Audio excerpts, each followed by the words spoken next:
Hoje nós vamos falar de filme.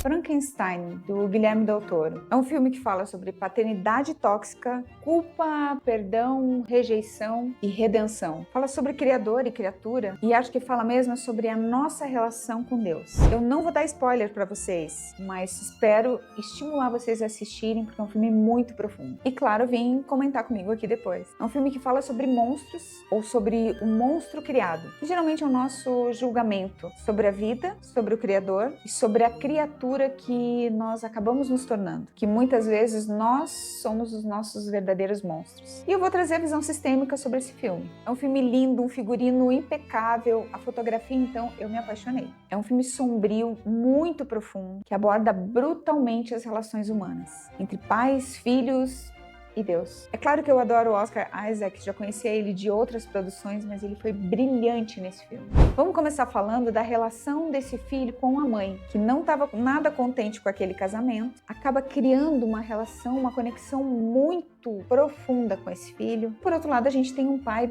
bem agressivo. Enfim, o Victor sentiu que não tinha acesso a esse pai e se sentia profundamente rejeitado e não reconhecido. E é claro, gente, todos os traumas e dramas que a gente vive na nossa infância vão moldar muitas das nossas escolhas no decorrer da vida. Mas a gente veio para falar mesmo da nossa relação de pais e filhos e da nossa relação enquanto filhos do Criador. Quantos julgamentos, certezas, pontos de vista a gente tem sobre a vida que a gente recebeu, tanto dos nossos pais biológicos quanto do Criador. Quantos julgamentos a gente tem quando está passando por algum desafio e a gente questiona Deus. A gente tem uma tendência a culpar Ele por muitas coisas e aos nossos pais também. Com certeza ali ele expressa muito das nossas conversas internas sobre a nossa relação com a vida, com o mundo, com a criação, sobre a nossa experiência aqui na Terra e o quanto a gente gostaria que tudo isso fosse muito diferente. Nós esquecemos que nós temos o livre-arbítrio e que a gente pode sim desenhar o nosso destino, mas no fundo tudo é amor. A gente só quer ser amado. Bom, o Frankenstein se sentia rejeitado pelo pai e não se sentia amado, mas ele tem uma aventura pela Terra e descobre que tem amor em outros lugares. Bom, a gente aprendeu enquanto criança que Frankenstein era um monstro que foi criado por um médico que era meio louco, que queria ter o poder sobre a vida e a morte. Talvez esse seja o próprio Deus que nos criou, e ele não queria que a gente precisasse ficar lutando para aceitação, inclusão ou pela própria vida. Eu acho que Deus não se arrependeu de ter nos criado. Bom, gente, o fato é que nós somos criados por várias partes dos nossos ancestrais que viveram guerras, dores, amores. O que acontece é que nós julgamos que a vida é imperfeita, e às vezes até nós nos tornamos